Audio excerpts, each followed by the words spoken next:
Tetrisphere is not just your daddy's Tetris. In fact, it's not your mother's Tetris either. Hell, this version of Tetris doesn't even belong to your grandparents. In fact, this version of Tetris really isn't a Tetris game at all. Let's get into it. Opening up Tetrisphere for the first time, I input my name and figured...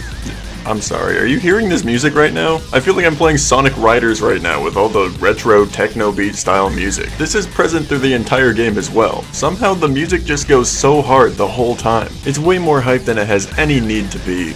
Oh yeah, sorry, I was saying. Opening up Tetrisphere for the first time, I input my name and figured I would start up the first single player game mode option, Rescue. Immediately, I realized I had no idea what I was doing, and every time I would place a piece, I'd lose one of my 3 hearts in the top corner of my screen. Upon taking an immediate L, the game requested that I take a run through the training mode, which I definitely agreed with. Previous to this training mode, I was completely lost in trying to understand the objective of this game, but this training mode actually sums everything up pretty concisely, which I will try to do here as well. Basically, our controls are dropping a piece that we're holding and moving blocks along the face of the sphere. It's worth noting too that you can only move pieces of the same shape as the piece that you have at the ready. The basic functions here are that of a match 3 puzzle game, where you need at least 2 pieces to be touching so that when you drop your piece, there will be 3 or more pieces together, therefore clearing out all the pieces touching the one that you dropped. Every piece can be moved off a ledge onto the lower layer, but only pieces that are glowing like this can be moved up to a higher layer, and if you manage to get a high enough combo in a single drop, you'll be rewarded an explosive firework capable of taking out a ton of pieces for you. As you clear pieces, you will work your way closer and closer to the core of the sphere you're working with, and, well, that's pretty much all you need to know to get started.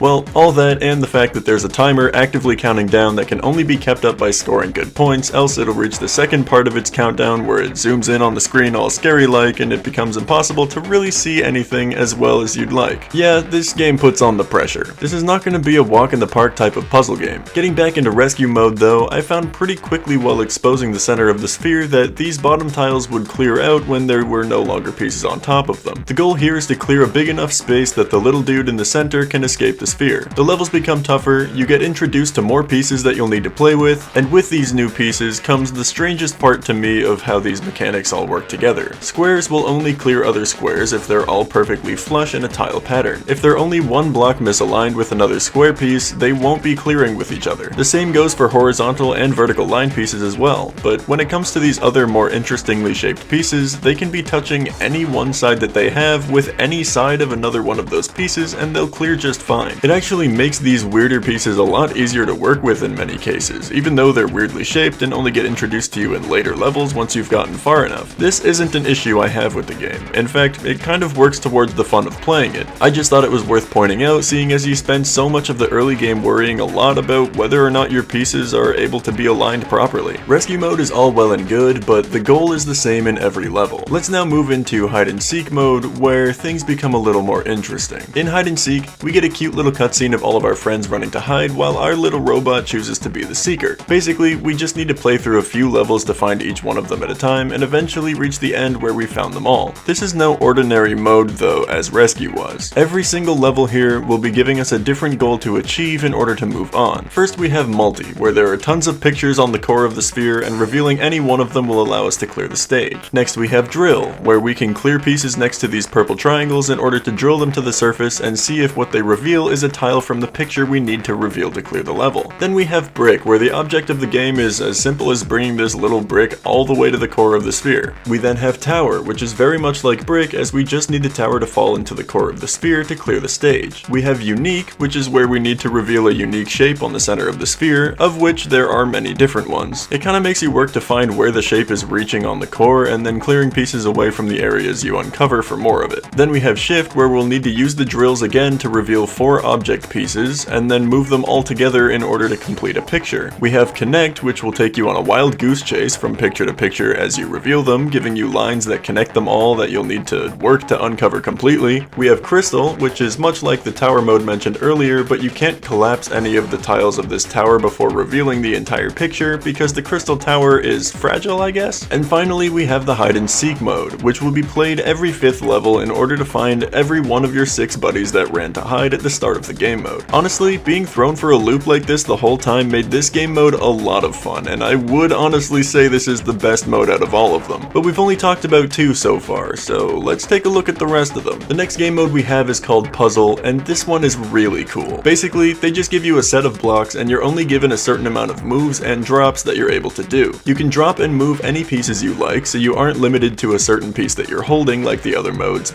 but trust me, these puzzles can get really difficult. You'll need to master every minute detail of how this game's mechanics work in order to figure them all out, and even then, you'll be forced into doing some out-of-the-box thinking. I really like this game mode as a breakaway from how hectic the rest of the game can be. Moving along, we have Time Trial, which is a fine game mode, but it could have been more interesting in my opinion. In Time Trial, we're not trying to complete a level as quickly as we can, we're not trying to beat consecutive levels all within a time limit that gets shorter and shorter per level that you play, we're actually just trying to complete as many levels as we can within a 5-minute time limit. 5-minute time limit. That's bars. This is a fine way to do a game mode like this, but honestly it just means that every time trial attempt you do will only be a 5-minute time span and then it's over. I was hoping for something a little more, I guess, but this mode is fine the way it is. And finally, we have the versus mode. You can play single player versus the CPU or multiplayer with your friends, and honestly, it's a decent versus mode. If you complete huge combos, you'll be sending garbage over to the other player as Tetris would normally have it, which can be really hard to deal with in a game like this. And you win by revealing the inside of your sphere more quickly than the other player. Or you can win how I always seem to versus the CPU players, and that is that they lose all of their lives trying to place pieces in illegal positions and basically hand me the win for free. The CPUs don't seem very good at this game. All said and done, I was extremely taken off guard by Tetrisphere. I didn't know what to expect, thinking this game was all about playing Tetris on the face of a sphere, but a completely different puzzle game to Tetris was definitely not something I saw coming. The only relation to Tetris this game has are the pieces that you're using, and even that doesn't always hold true.